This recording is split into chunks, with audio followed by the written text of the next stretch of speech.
From sea to shining sea, we stand so tall. Voices raised for freedom where we all call. Pledges made with open hearts under the starry sky. Learning from the past, we find our way today. 9 o'clock rings, proud and aligned we stand.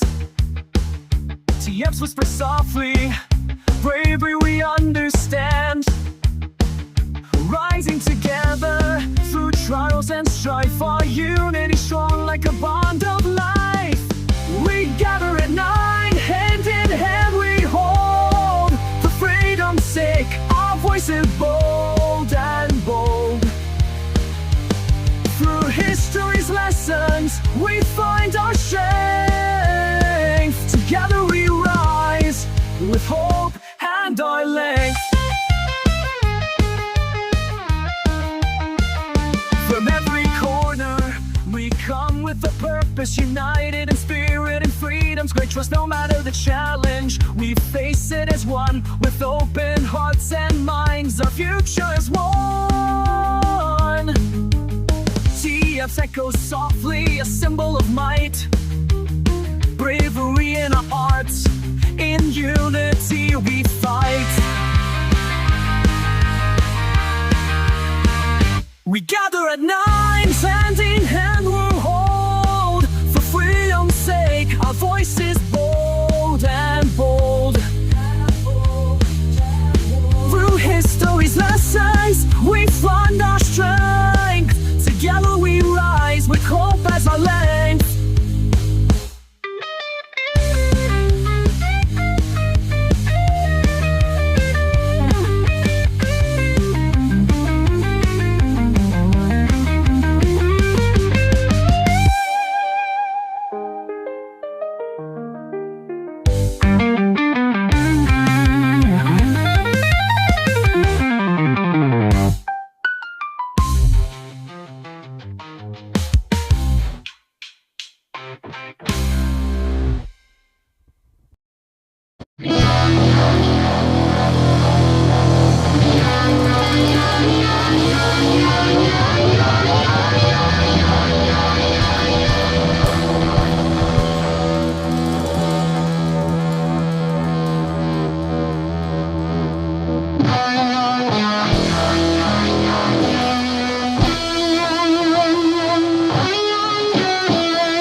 In the spring of 1865, the United States stood at a perilous crossroads.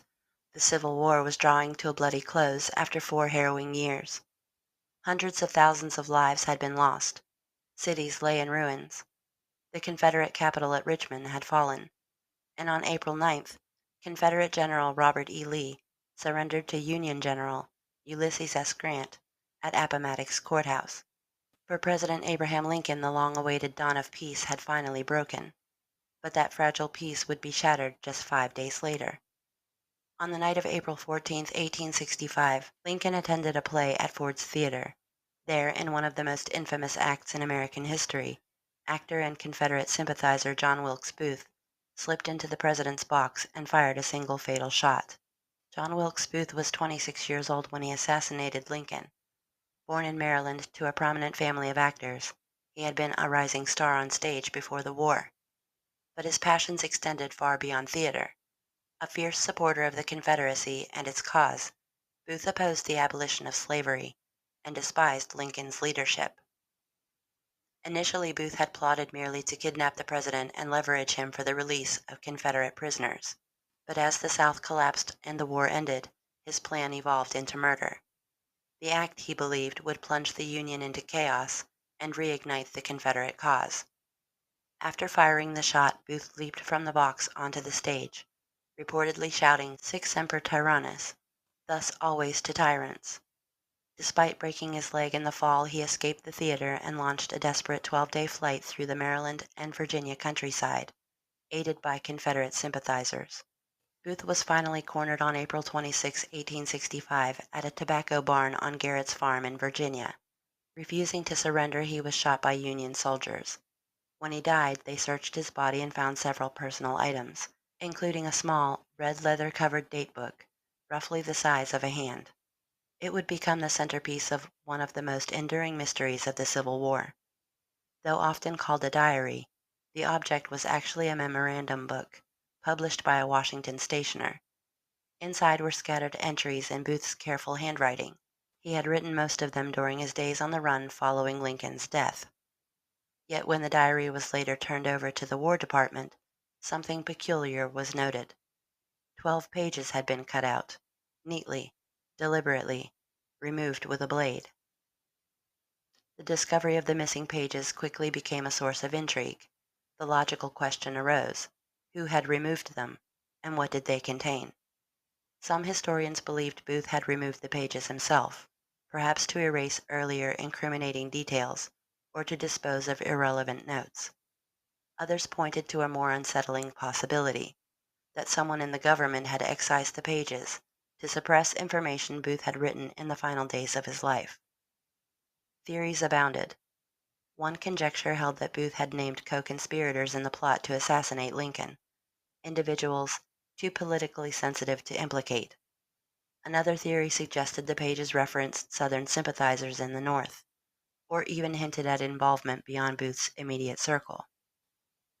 It is important to note that 8 men and women were tried and convicted for conspiring with Booth, and 4 were hanged, but historians still debate whether the full extent of the conspiracy was ever really uncovered. The missing pages only added fuel to that uncertainty. For years, Booth's diary remained under government control, mostly out of public view. It was produced as evidence during the 1867 impeachment trial of Secretary of War Edwin Stanton, though not for the reason one might expect. Stanton, a prominent figure in Lincoln's cabinet, had been accused by President Andrew Johnson's allies of overstepping his authority. During the trial, Booth's diary was introduced in an attempt to show that Stanton had mishandled or tampered with crucial evidence. At that point, the missing pages became a political weapon, with one faction accusing Stanton or others in the War Department of removing them to conceal damning information, but no definitive proof ever emerged. More than a century later, in 1977, the FBI's forensic lab examined the diary under ultraviolet light. The analysis revealed that the missing pages had likely been removed before the diary came into the government's custody. There was no evidence that the writing on the missing sheets had bled through to the next page, a frustrating dead end for investigators. Still, questions remained. Why were certain pages missing while others, some of which included deeply personal reflections by Booth, were left intact. Would Booth have destroyed the pages during his flight when he had only minutes to write? Or had someone else, perhaps closer to the halls of power, done so with purpose? Today the diary resides in Ford's Theater National Historic Site collection. Its pages are yellowed, its leather worn with age. Visitors can view it through the glass, close enough to see Booth's precise penmanship, but forever separated from the missing chapters of his story. Over time, the diary has become more than just an artifact. It symbolizes the uncertainty of history, the frustrating gaps, the unsolved riddles, the lingering suspicion that some truths remain hidden, not by accident, but by design. And in that sense, it serves as a metaphor for the Civil War itself, a conflict defined by unresolved tensions, competing narratives, and wounds that, in many ways, remain open. There's no certainty in the tale of the missing pages, only questions, only possibilities, and that's what makes it compelling. For every myth that surrounds the Lincoln assassination, every new theory that surfaces, Booth's diary stands as a reminder. Even when the main event seems settled, the margins of history hold their own quiet enigmas, little known, rarely discussed, yet stubbornly persistent in their refusal to be explained away.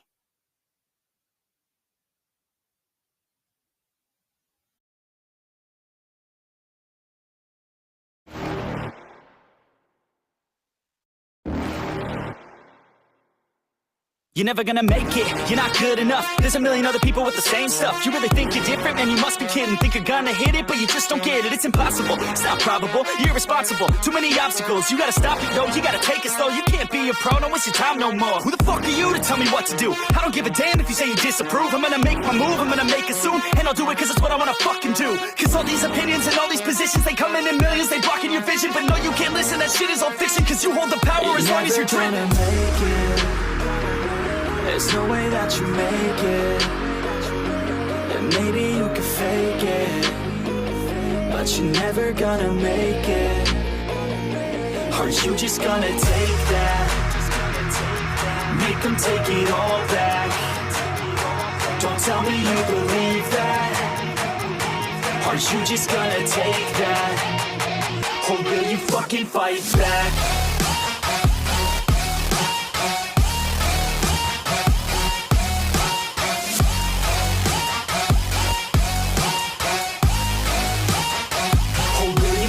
Fight back.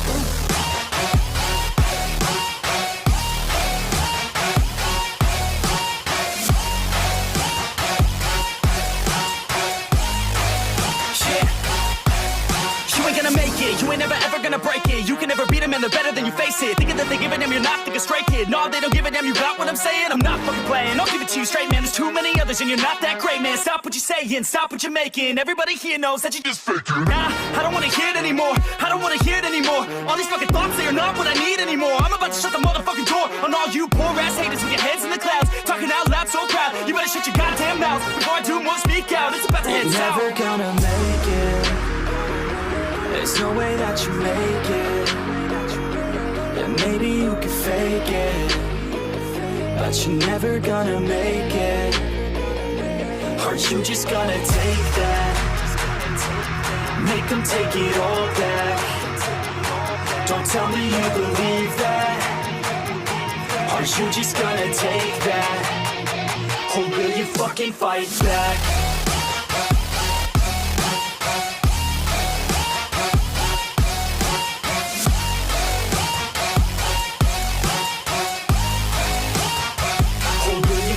Fight back.